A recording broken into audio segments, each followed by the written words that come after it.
que si no, no me coge... No, la primera no. Bueno, pues mira, si os queréis sentar otra dos. Bueno, ahora venimos, ¿vale? La otra no. Vale, gracias.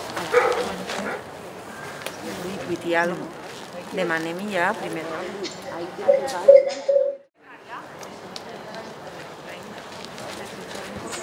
Buenas tardes, bienvenidas y bienvenidos a la segunda sesión de la Tardor Feminista. En primer lugar, os tenemos que pedir un poco disculpas porque en principio las intervenciones serán presenciales, pero la ponente de hoy ha tenido pues, lo que tenemos hoy en día, si es que no hay más. Una persona ha dado positivo en contacto con ella y entonces se ha tenido que confinar siguiendo los consejos de las autoridades, bueno, de las autoridades sanitarias, con lo cual está en Cádiz. Es una persona que venía de Cádiz a hacernos la ponencia, pero nos ofreció la posibilidad de hacer una videoconferencia. Y para nosotras también, y para el área de políticas de igualdad también ha sido un reto poder presentar este formato de conferencia. Es la primera vez que la realizamos y la verdad es que lo hemos hecho con mucho cariño y esperemos que salga todo bien. Y sobre todo porque viene a presentar la ponencia nuestro alcalde, Carlos Fernández Bielsa. Bueno, pues muchísimas gracias. Muchísimas gracias, María, que nos ves telemáticamente. Una lástima que por la situación no hayas podido venir a una ciudad que, ya te adelanto, es una ciudad que lleva muchos años trabajando por la igualdad, luchando contra la violencia de género, haciendo políticas para ser referentes en materia de igualdad, que no se nos caen los anillos, por decirlo, y que quiero que sepan todos los que nos están escuchando hoy y aquellos que nos escucharán a partir de hoy, que Mislata va a ser un dique de contención de aquellos que trabajan en los parlamentos, en las instituciones, para intentar evitar que el feminismo sea un movimiento que se escuche, que se vea y que trascienda más allá, y que podamos trasladar especialmente a los niños y niñas más pequeños, desde la educación, lo importante que es ser feminista, porque ser feminista realmente es tener unas ideas en pro de la igualdad, en la lucha contra la violencia de género y en hacer que vivamos en una sociedad donde todos seamos iguales, iguales en derechos, iguales en libertades, iguales en obligaciones, en definitiva, que podamos ser todos y todas más felices. Mirar, yo hoy venía pues, bueno, a presentar a María, a deciros que estamos muy orgullosos de haber organizado pues, esta primera jornada de feminismo de otoño, de Tardor, porque para nosotros es muy importante decirles a todas las mujeres de Mislata que en el ayuntamiento tienen una institución útil para intentar mejorar su vida, que para eso es la política realmente, para intentar con políticas activas también en materia de igualdad, intentar mejorar la vida de todas las mujeres de nuestra ciudad. Y pues me toca presentar a María.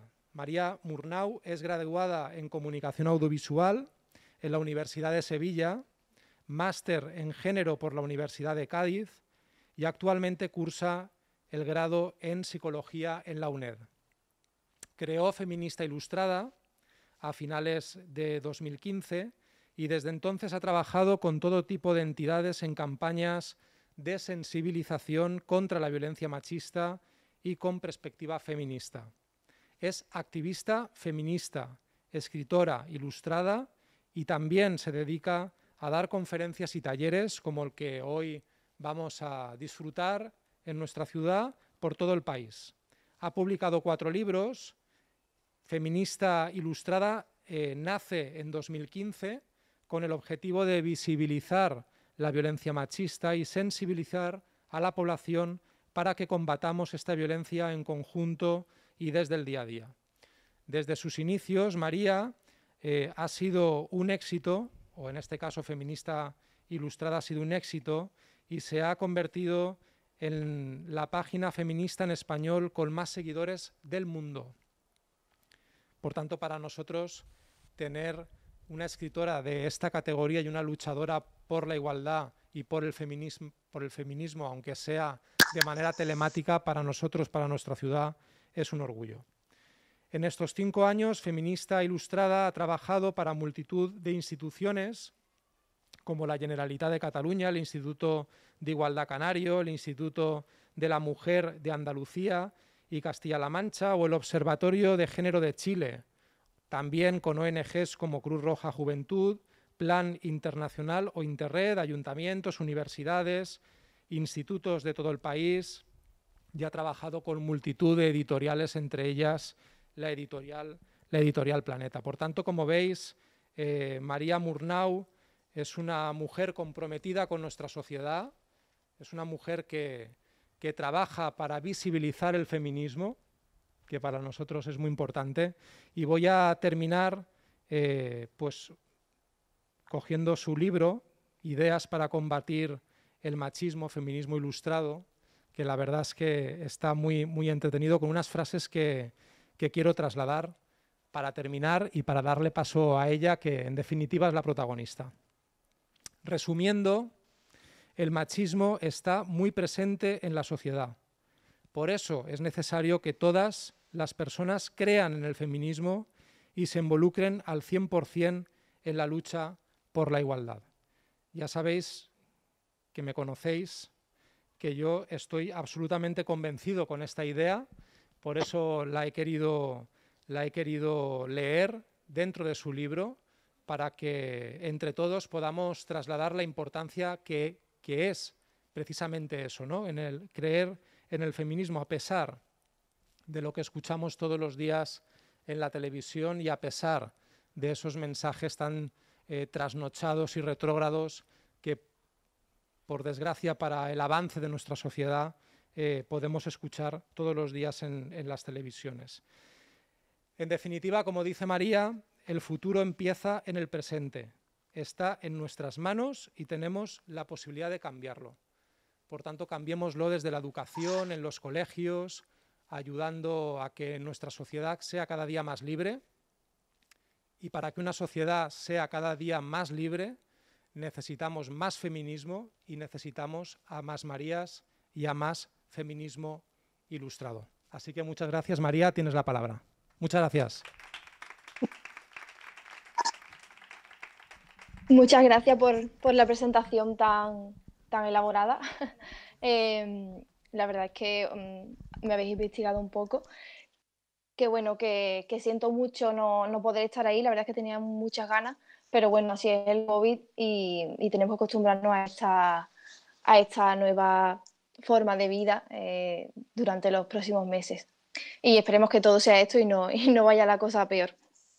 Y bueno, yo he venido a hablar hoy de activismo porque creo que es muy importante, más allá de que pensemos que el feminismo es algo justo, es algo que todas las personas tenemos que entender y que defender.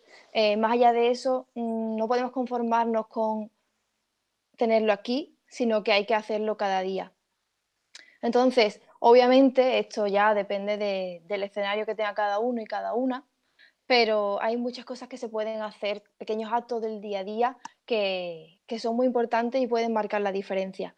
A eso iremos después, porque antes quiero que vayamos un poco a situarnos a cómo hemos llegado hasta este punto y por qué es tan necesario el activismo, porque claro, esto no es, cada persona dirá, bueno, sí, es necesario el activismo, pero ¿hasta qué punto, no? Por ejemplo, los señores de Vox dirán que no hay que hacer absolutamente nada, pero nosotras que sabemos toda la realidad, porque además la vivimos cada día, porque como mujeres nos enfrentamos cada día a muchísima violencia, pues sabemos que el activismo es aún muy necesario.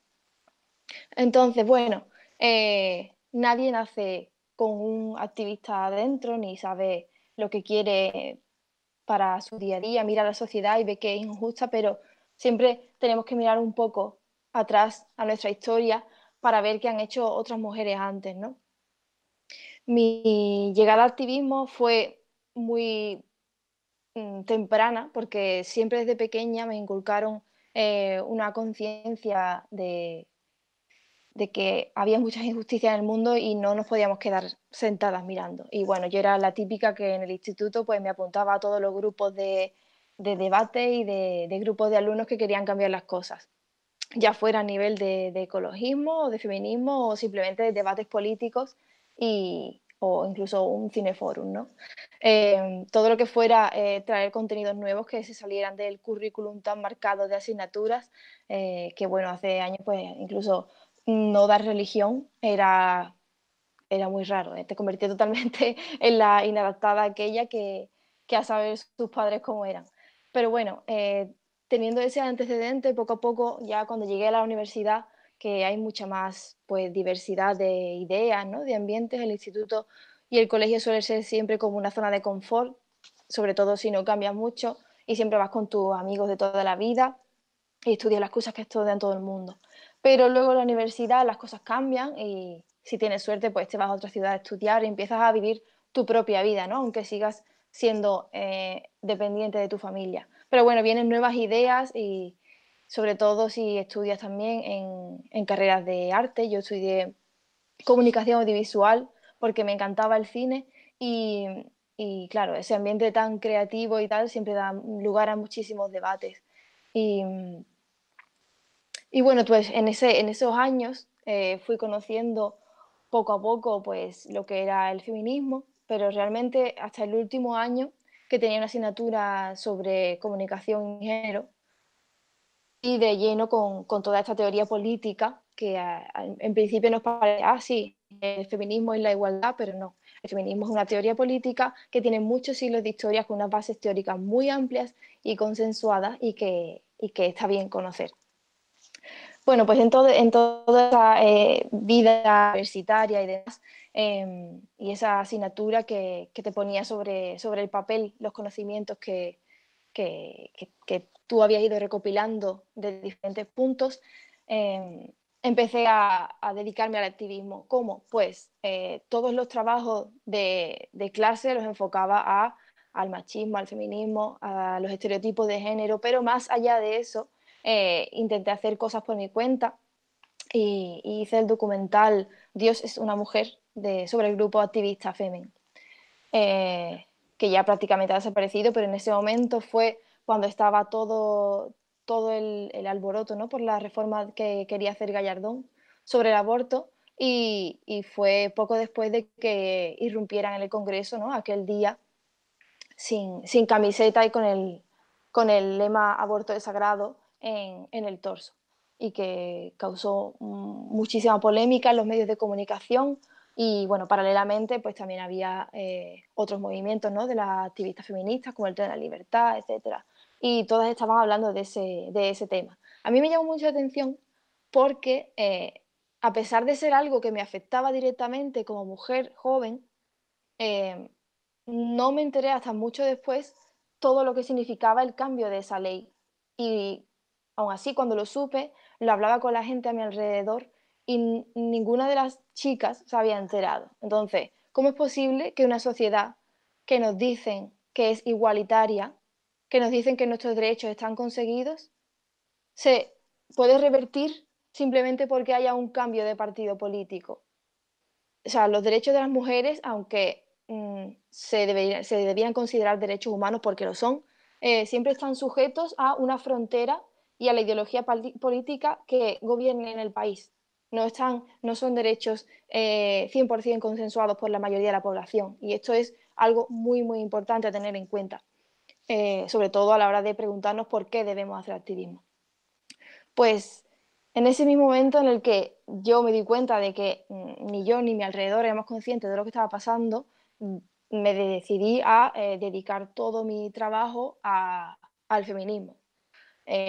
Y bueno, desde entonces siempre ha sido así, terminé la carrera y empecé a estudiar el máster de género y quería ir comunicando, quería ir masticando un poco el mensaje teórico, porque al final en la academia hay un lenguaje que quizás no todo el mundo tiene acceso a él porque es muy elaborado y por supuesto es muy necesario para no tener que estar explicando conceptos una y otra vez, pero sí que es verdad que a la hora de que pase a la calle, por llamarlo de alguna forma, se quedan muchas cosas en el camino.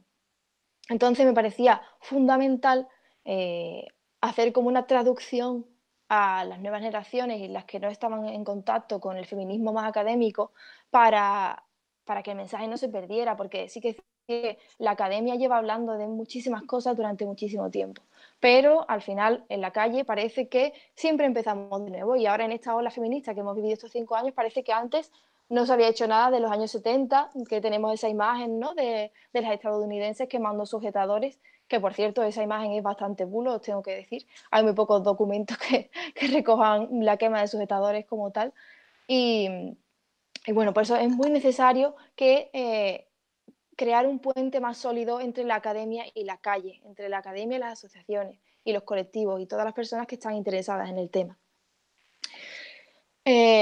Así, con esa idea, con ese objetivo, nació Feminista Ilustrada. Al principio trabajaba con la ilustradora Helen Sotillo, aunque ella se desvinculó del proyecto hace unos años, pero nació porque sí que es cierto que había muchísimos blogs súper interesantes con contenidos muy buenos, tanto de teoría como de feminismo aplicado a todos los ámbitos, ¿no?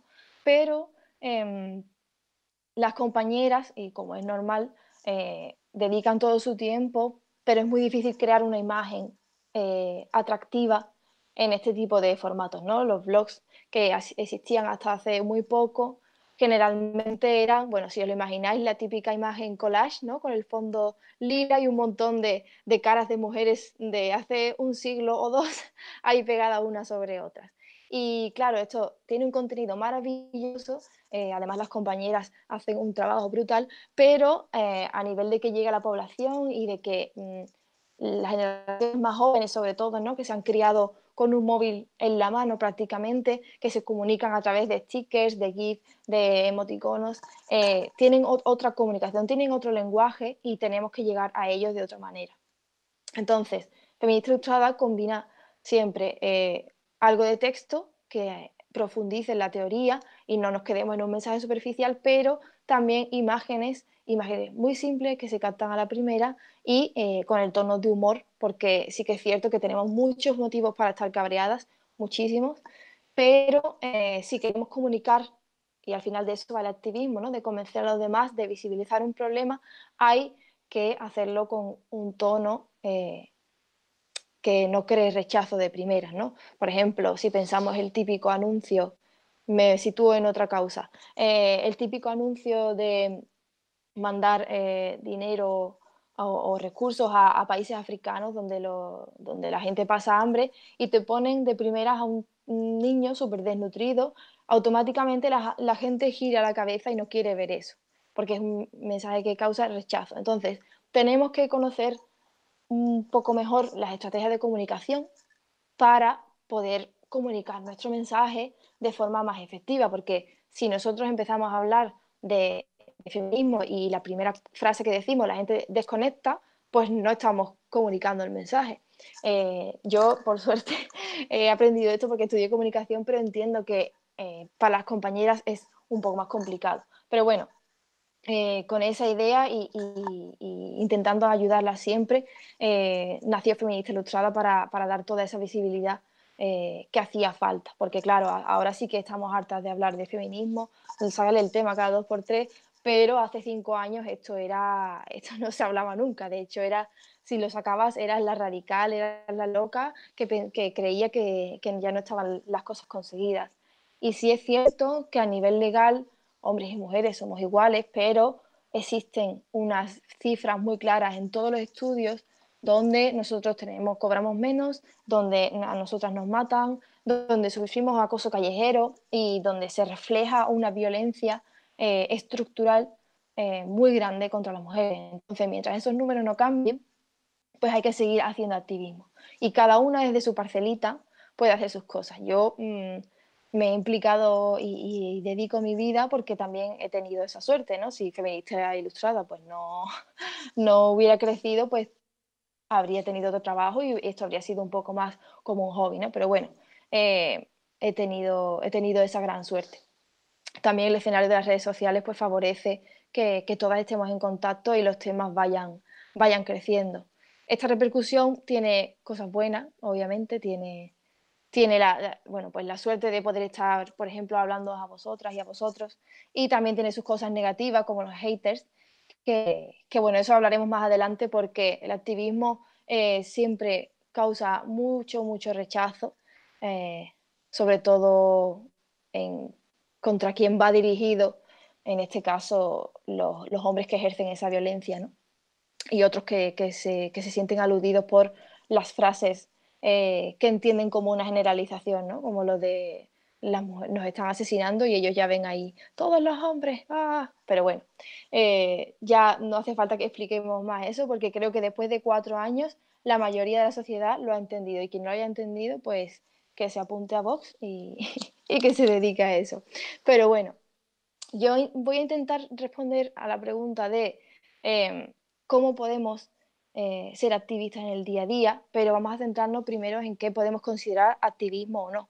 Porque, por ejemplo, como decía antes, está muy bien que queramos leer libros sobre feminismo o ver documentales sobre feminismo, pero tal y como están las cosas, quizás hace falta pisar un poco el acelerador. En todas las noticias que salen, en todos los estudios, ¿no?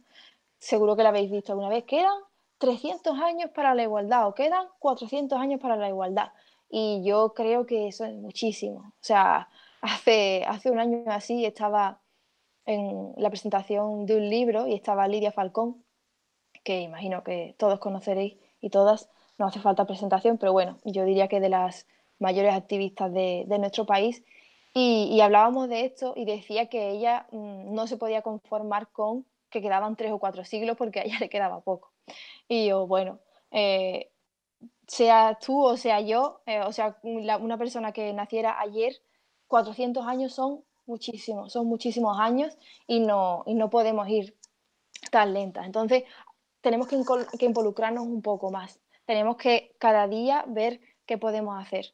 Y, y bueno, el activismo al fin y al cabo es una dedicación activa y constante. No vale decir, sí, soy feminista, pero hoy salgo y lo dejo en el cajón. No, eso lo tenemos que llevar dentro, porque además vosotras sabréis que una vez que empiezas y te metes, ya todo lo ves bajo esa óptica. Y mucha gente lo llama las gafas violetas, y yo creo que más bien es una operación irreversible de miopía, porque ya no puedes, o sea, no puedes apagar el chip, puedes apagarlo, puedes bajarle un poco la intensidad cuando estás en tu tiempo de relax, pero generalmente nunca dejamos de ver si algo es machista o no, ¿no?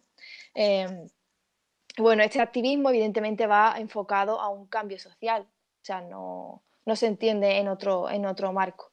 Y sí que es cierto que es muy complicado ser activista porque te roba mucho tiempo y mucha energía. Es decir, si ya de por sí, tal y como está el escenario, ¿no? de todas las últimas generaciones, de precariedad laboral y del mundo tan rápido en el que vivimos, salgo del trabajo y tengo 3 horas para hacer la compra, limpiar, ver a mis amigos y tal. No tenemos tiempo para nada. Entonces es muy complicado y es normal que necesitemos o que queramos dedicar nuestra energía a otras cosas. Pero bueno, yo creo que al final siempre se puede hacer algo. No hace falta tampoco ser una mártir y morir por la causa, por favor, para nada. No, no hace falta, no estamos en ese extremo.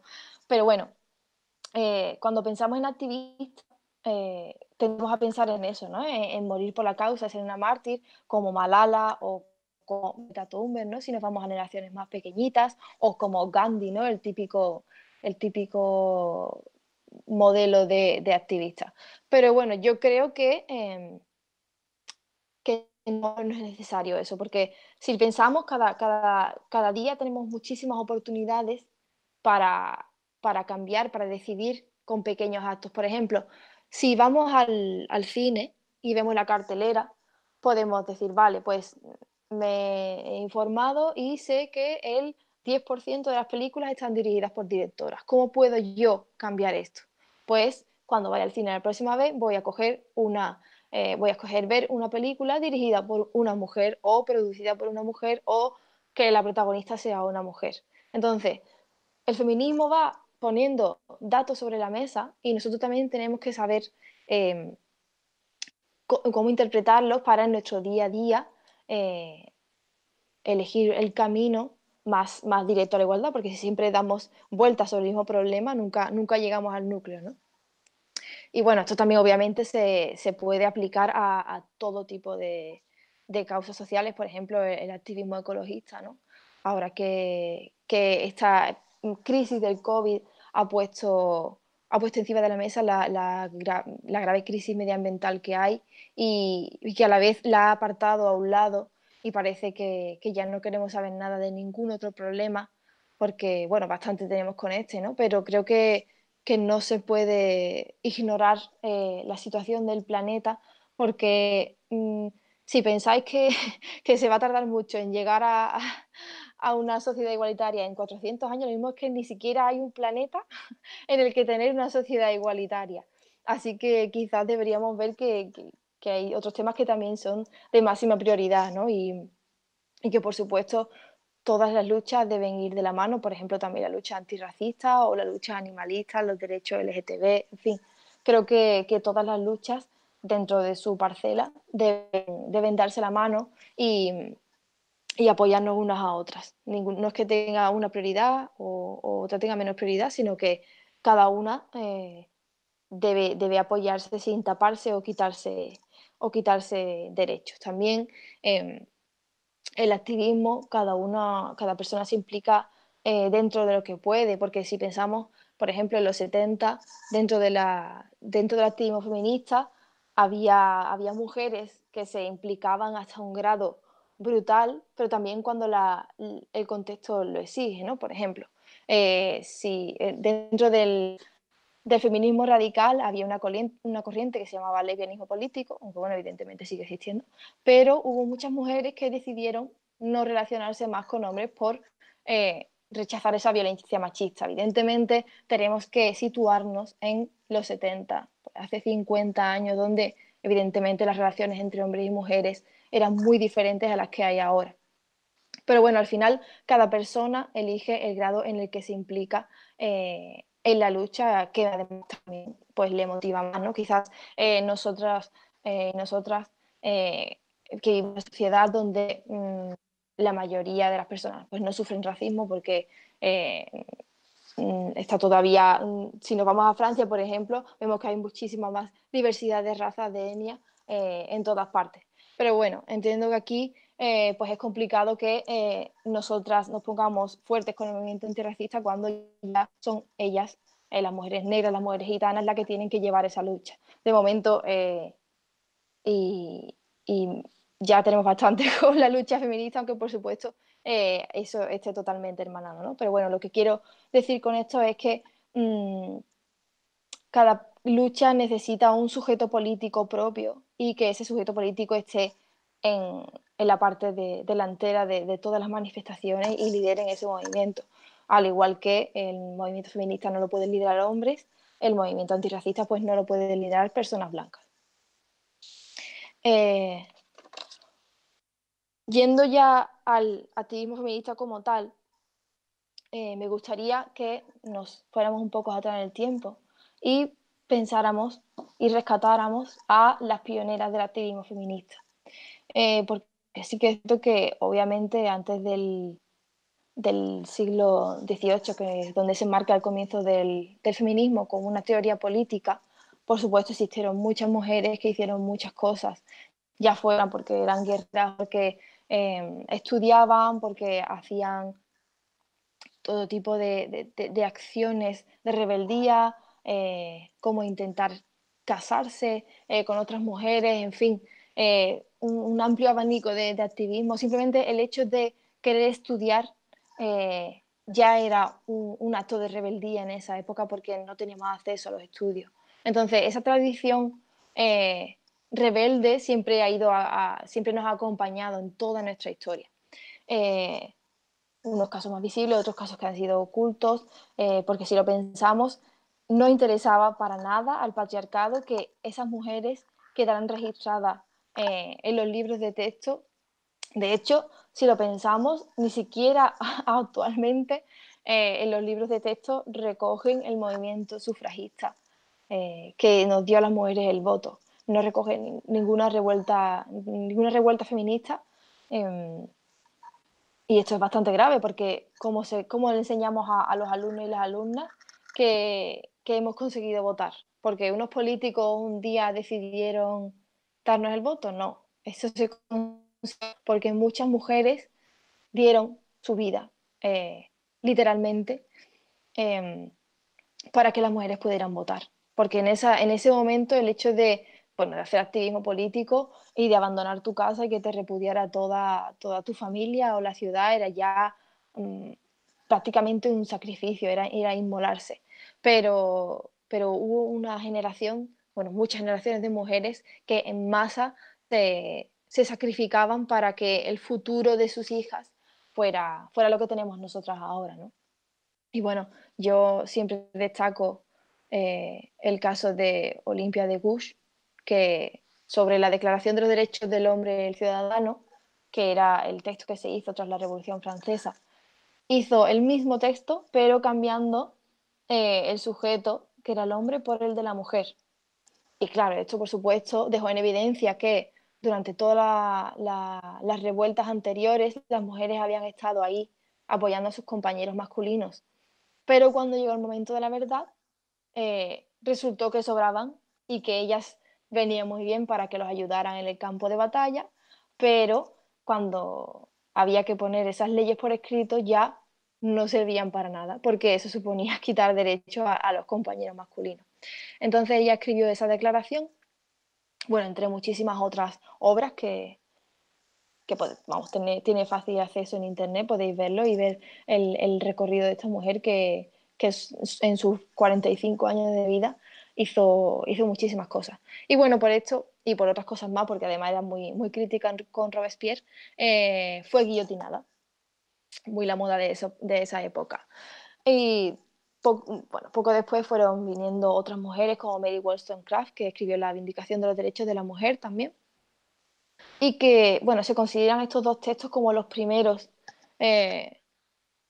o dos de los primeros, que sentaron las bases de la teoría feminista como tal, como teoría política. Aunque evidentemente antes había unos escritos, o sea, más escritos que hablaban de la opresión por sexo y de cómo las mujeres eran tratadas de forma diferente a los hombres y cómo eran educadas para,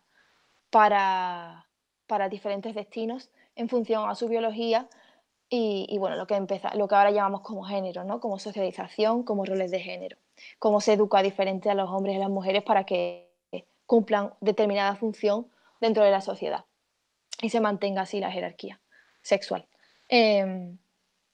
Si nos fijamos, toda esta trayectoria de rebeldía, que por supuesto después pues vino el tema de las sufragistas, ¿no? Que comentaban antes, que no solo se quedaban en pedir por favor el voto porque era algo bueno, muy urgente, obviamente no era solo el voto, sino también poder divorciarse, poder tener algún tipo de poder sobre sus hijos, es decir, ser ciudadanas de pleno derecho, que no lo éramos en absoluto, éramos como eternas menores que pasábamos de ser propiedad de nuestros padres a ser propiedad de nuestro marido.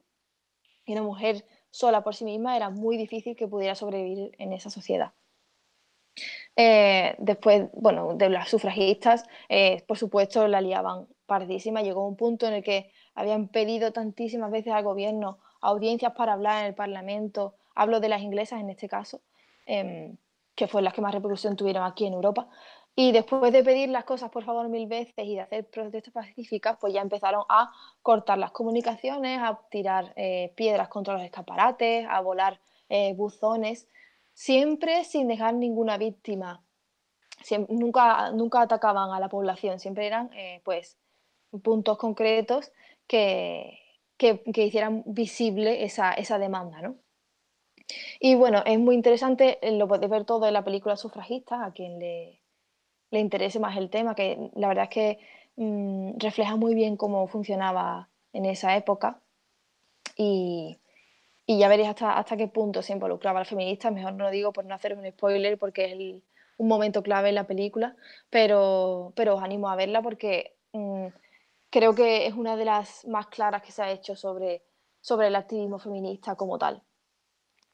Eh, esto creo que pone de manifiesto todas estas estos desafíos por parte de las mujeres al poder, que lo que hemos conseguido a nivel legal siempre ha sido mediante la desobediencia civil. Es decir, pocas veces ha funcionado el pedir por favor las cosas en cuanto a derechos humanos, se supone.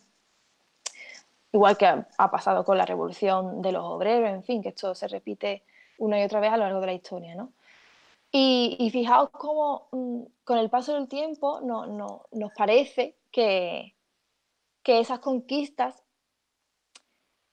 fueron, porque sí hubo presión social, pero fueron al final el gobierno el que dijo, ay, tienen razón, hemos reflexionado sobre esto y vamos a cambiar estas leyes, pero no. O sea, ellos tuvieron que cambiar por la presión social porque es que no les quedaba otra. Y el poder, para poder mantenerse, tiene que abrir un poquito la puerta, dejar pasar y volver a cerrarla. Porque si no, si nosotras estuviéramos ahora mismo sin poder votar siquiera, pues imaginar la que se podría haber liado, ¿no? De hecho, hace 2 o 3 años estuve en la embajada británica, hizo un evento por el aniversario de las sufragistas y le hicieron como un homenaje, ¿no? Y, y estaba allí el señor Pablo Casado y me hizo mucha gracia, primero porque creí que era mucho más alto, pero vi que medía un poquito menos que yo. y, y me hizo mucha gracia que ese hombre, que es totalmente antifeminista, estuviera en ese evento homenajeando a mujeres que precisamente iban contra hombres de su tipo, ¿no? Que querían recortar derechos, y como ya ha salido 1000 veces Pablo Casado diciendo que el aborto no le hace mucha gracia, porque no puede decir su opinión real sobre el tema, y fue muy llamativo que un siglo después no vea las similitudes entre lo que pasaba ahí y lo que pasaba aquí, porque evidentemente la situación ha cambiado, pero existen los señores en el poder que dicen que no hace falta el feminismo y en esa época estaban exactamente los mismos. De hecho, si buscáis, hay una recopilación de panfletos antifeministas de hace un siglo que utilizaban exactamente las mismas frases y los mismos insultos que utilizan ahora, ¿no? Pues estas están amargadas, estas que en verdad son lesbianas y odian a los hombres, estas que son feas y nadie las quiere, pues esas mismas frases que se escuchan ahí por parte de los machirulos estaban ya en los panfletos de hace un siglo. Podéis buscarlo en Google que lo vas a encontrar enseguida. Entonces es muy llamativo cómo la historia parece que va cambiando y, y ahora los políticos no se consideran como los que en ese momento callaban a las mujeres, los que en ese momento encerraban a las activistas y las torturaban y tenían que hacer, bueno, pues ya al final hacían huelga de hambre y lo llevaban hasta un extremo que evidentemente el contexto lo requería, ¿no? Ahora mismo no estamos en esa tesitura, pero sí que existe un poder que se resiste a cambiar, un poder que quiere mantener los privilegios masculinos y un grupo de mujeres que intentan romper con con esas vallas, con ese muro de hormigón armado que tienen rodeándolas, ¿no? Espero que Pablo Casado se dé cuenta en algún momento de que él es uno de esos políticos que no dejaban votar a las mujeres. Pero bueno, quitando esa pequeña anécdota, ¿cómo podemos utilizar toda esta historia feminista que nos han dejado? Pues siendo conscientes de que aunque se hayan conseguido muchas cosas, todavía queda muchísimo por hacer. Y en ese momento la agenda feminista tenía como puntos importantes el voto y ser ciudadana de pleno derecho, y ahora tenemos que tener otra agenda con más conquistas, porque vemos que evidentemente no existe igualdad, pero ni en nuestro país ni en ningún otro. De hecho, en los países nórdicos, que siempre salen más arriba en el ranking de países igualitarios, sigue existiendo violencia de género, sigue existiendo brecha salarial y una diferencia clara entre hombres y mujeres, porque es muy difícil, sobre todo en un mundo tan globalizado, que eso vaya cambiando. Y si lo pensamos, en realidad en parte de Europa, en Estados Unidos, Canadá, Australia, sí que las mujeres pues tenemos más oportunidades, pero en la mayoría de África, en la mayoría de Asia, también en Latinoamérica, la situación de las mujeres no tiene nada que ver con la nuestra y aunque nosotras aquí podamos vivir tranquilas dentro de lo que cabe, existen muchas mujeres que todavía no pueden ni sacarse el carnet de conducir, que no pueden ir mostrando su cara, que no pueden no casarse. Es decir, en un mundo tan globalizado, al final tenemos que tener en cuenta a las mujeres que están al otro lado de la frontera. Lo que decía antes, ¿no? De que al final los derechos de las mujeres están sujetos a la frontera y a quien gobierne ese país y no son universales. No hace falta que os plantee la pregunta de si hace falta activismo todavía, porque creo que es bastante evidente, sobre todo después de lo que ha dicho el alcalde, ¿no? Del compromiso de su equipo con la igualdad de género, lo cual me alegra bastante oírlo porque después de la oleada de extrema derecha que seguimos sufriendo, porque al final, bueno, hace unos días fue la moción de censura, ¿no? A pesar de esa oleada, sí que hay muchos ayuntamientos y muchas instituciones que apuestan por el feminismo, a pesar de todo lo que eso conlleva, que es un rechazo muy grande por parte de la población. Y me alegra mucho de que haya esa iniciativa y esas ganas. Entonces, cada una y cada uno desde su puesto, ya sea su puesto de poder, como ha dicho antes el alcalde, o desde la Concejalía de Igualdad, o desde tal universidad haciendo teoría feminista, cada persona debe involucrarse en esta carrera, porque al final el feminismo es un movimiento muy grande y entramos muchísimas y todas vamos sumando nuestro granito de arena, ¿no? Pero tenemos que tener claro, antes de poner en práctica ese activismo, qué es la teoría feminista, ¿no? Porque sobre todo en un mundo con tanta desinformación, al principio las redes parecía de, bueno, la información va a llegar a todo el mundo, pero al final se ha visto cómo es prácticamente sobreinformación mal dada. Entonces, tenemos que aprender a desmenuzar los mensajes, porque así el patriarcado y el capitalismo nos quieren colar que, que el porno puede ser empoderante o que la prostitución hay mujeres que la eligen. Y todos esos mensajes que al final lo que buscan es blanquear, blanquear la institución violenta por, vamos, creo que es el primer enemigo que tienen las feministas ahora, que es el tema de la prostitución, ¿no? Que además se dulcifica totalmente desde el cine, desde la industria de la música, desde todas partes. Y bueno, ese es uno de los principales objetivos. Pero, ¿cómo podemos saber nosotras los frentes abiertos y el camino para atacar esos frentes? Pues muy sencillo, leyendo sobre feminismo. Es decir, no nos fiemos de 4 influencers que están hablando ahí de lo que es el feminismo. Si queremos desarrollar una capacidad crítica, una idea propia, lo que tenemos es que leer nosotras mismas, informarnos, leernos a las mujeres que llevan décadas estudiando esto. Y una vez que hayamos visto diferentes visiones, pues pensar y pensar y pensar. No podemos dejarlo todo a lo que diga una persona que seguimos por Instagram, por muchos seguidores que tenga.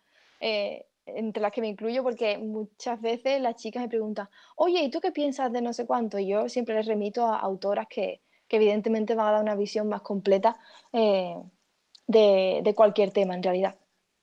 Y, y bueno, más allá de leer, que eso es muy importante, os propongo una serie de acciones del día a día.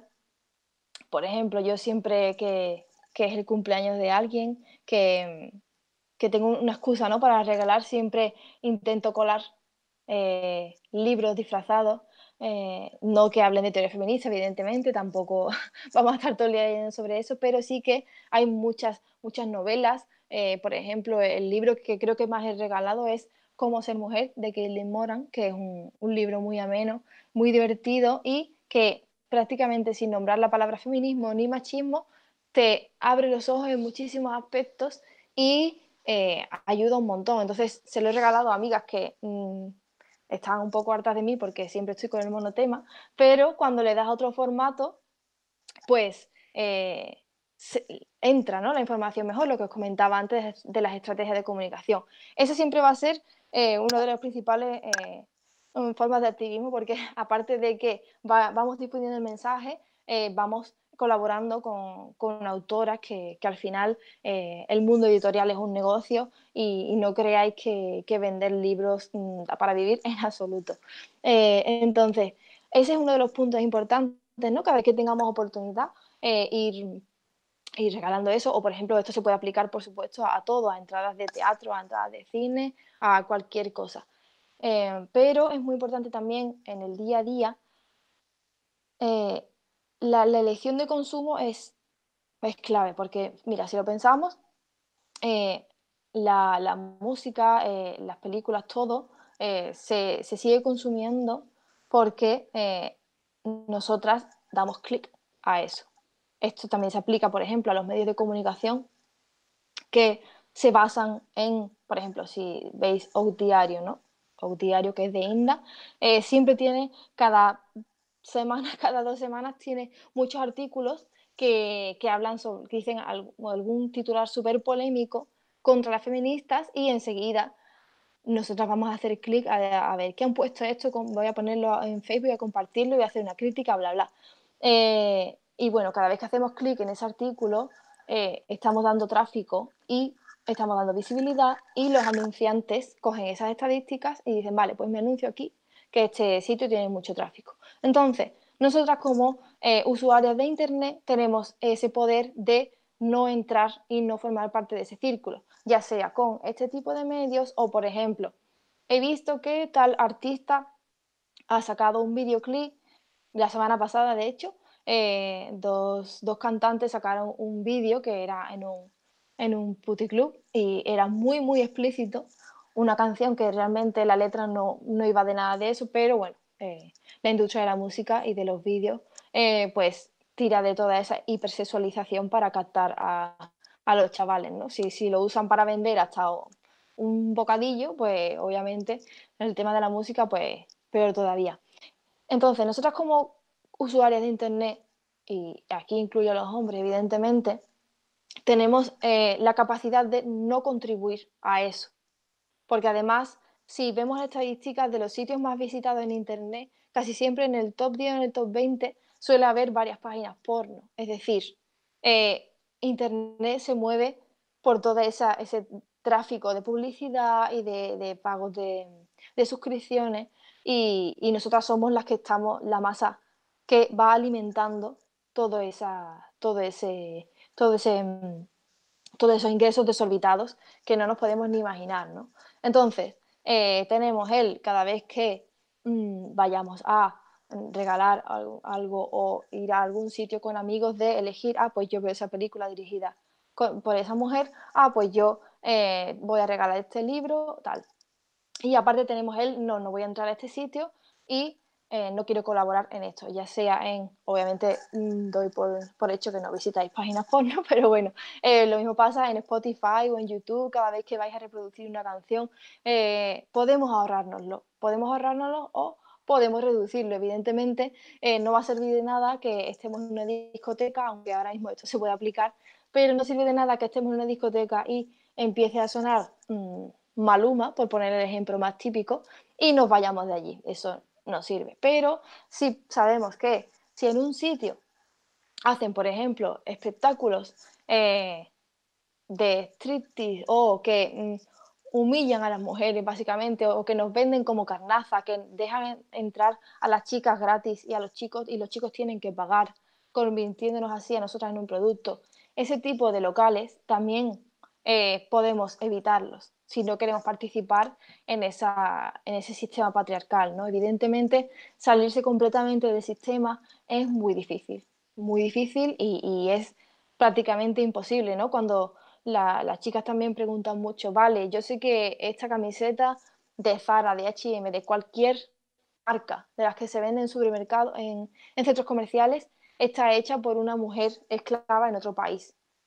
Pero ¿qué hago con esto? Y yo, siempre digo lo mismo, digo, a ver, dentro de las posibilidades puede salirte, puede ser un poco o un poco menos, un poco más, un poco menos antisistema, es imposible salirse totalmente, pero siempre podemos elegir, evidentemente, a una familia numerosa de una barriada donde solo trabaja el padre y la madre trabaja en la casa cuidando a los niños, es muy difícil que esas personas puedan acceder a ropa que no esté hecha por mujeres esclavas en un país. Evidentemente en esa tesitura no, pero las personas que tengan esa capacidad de elección, sí que hay muchos actos en el día a día, como los que os estaba comentando, para esquivar ese sistema patriarcal.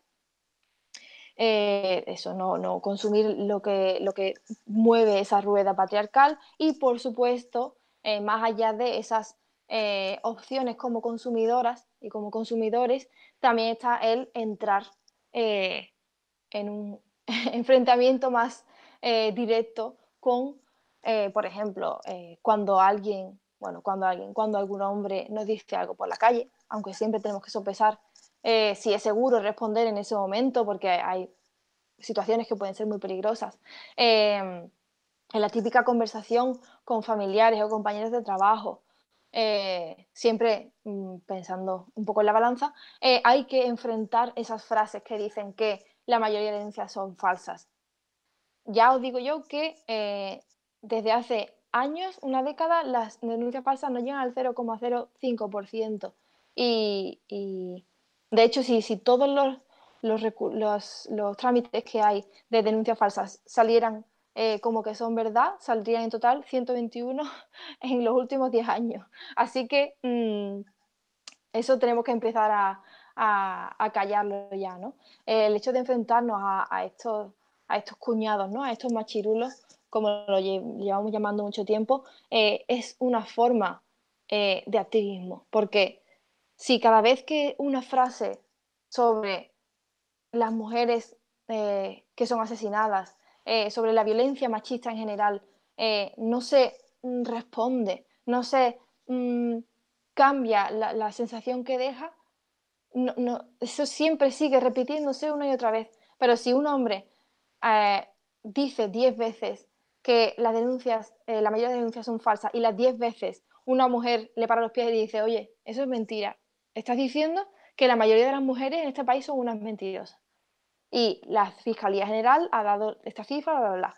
Y así con todo, porque todo, o sea, sus argumentos no son argumentos como tal, son mentiras. O sea, si buscáis todos los datos que dicen, no, bueno, jamás te van a citar una fuente y siempre se lo van a sacar de la manga totalmente, y siempre te van a decir que si conoce muchos hombres que le han puesto denuncias falsas, pues será que las 20 que ponen al año le habrán tocado a sus amigos, ¿no? Porque no hay otra explicación. Entonces, eso, tenemos que enfrentarnos diariamente con mucho machismo, pero de verdad que os animo a responder siempre que podáis. Ya sea eso, el acoso callejero, las peleas con, con los machirulos que nos encontremos en la familia, tal y cual. Pero también es muy importante la educación. Yo creo que es fundamental que, más allá de elegir consumir o no una cosa, más allá de responder, lo que tenemos que hacer es prevenir toda esa violencia y cambiar los estereotipos que hay en la sociedad, porque desde que somos súper pequeñitos y súper pequeñitas, ya nos van comiendo el coco, y aunque no sepamos decir una palabra, tenemos muy claro el lugar que debemos ocupar en la sociedad. Porque desde que nacemos, incluso, bueno, este mecanismo se activa desde de que nacemos. Si os fijáis, cada vez que en una ecografía dicen, pues es niño o es niña, ya se activa una serie de cosas como cómo vamos a decorar el cuarto, vamos a hacerle pendiente o no, qué nombre le vamos a poner. Es decir, el mecanismo de género se activa ahí incluso antes de que hayamos nacido. Ya estamos predestinados a cumplir una serie de modelos a seguir, ¿no? Entonces creo que más allá de elegir una cosa u otra, lo que tenemos que hacer es un plan a largo plazo, que es la educación y que es trabajar con los niños y con las niñas, que es enseñarles a mirar de una manera crítica. No sirve de nada que prohibamos cierto contenido, evidentemente con límites, ¿no? No vas a dejar a tu niño de 10 años que acceda a la pornografía, eso es lógico, pero es mucho más importante que en vez de prohibirle escuchar a tal cantante, le dé las herramientas para que él mismo pueda desmontar ese mensaje y no entre en su mente como si nada, sin ningún filtro, sino que una vez que le hayamos dado las herramientas para decir, vale, esto lo está diciendo y por qué está diciendo esto, por qué se lo dice a una tía y por qué no se lo dice a un tío, por qué las tías no hacen eso. Es decir, enseñar un poco las diferencias y que eso lo pueda aplicar a todo lo que vaya a recibir en su vida, ¿no? Porque es muy difícil desde una familia frenar todo el bombardeo masivo que existe en los medios de comunicación y las redes sociales sobre lo que debe ser una mujer y sobre lo que debe ser un hombre y cómo se deben comportar en la sociedad. Porque al final eso es lo que mantiene la violencia machista y eso es lo que impide que haya una sociedad igualitaria. El hecho de que nos eduquen diferentes de una manera prácticamente opuesta y donde ellos siempre van por encima.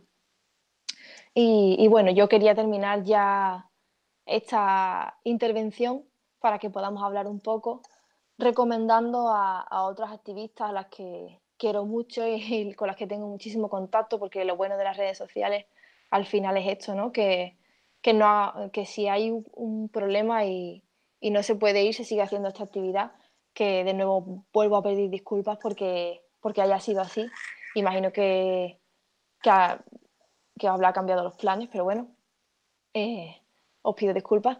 Pero bueno, quiero cerrar esta intervención recomendando a otras activistas que se parten la cara todos los días, porque además lo sé de primera mano, como son Towanda Rebels, Barbie Japuta y Paula Fraga. Towanda Rebels son, bueno, ellas trabajan principalmente a través de vídeos y dan muchísimas jornadas, muchos talleres de formación sobre pornografía, sobre violencia sexual principalmente, ¿no? Prostitución, con chavales además muy jóvenes, que es el público más duro, porque yo sé que a vosotras y a vosotras que tendréis, imagino, contacto con el feminismo desde hace mucho tiempo, no vais a tener la misma postura que tiene un chaval de 17 años que se siente completamente cuestionado y atacado en todo lo que él le gusta escuchar y le gusta ver y como al final parece que es una parte de su identidad, ¿no? Ser eso.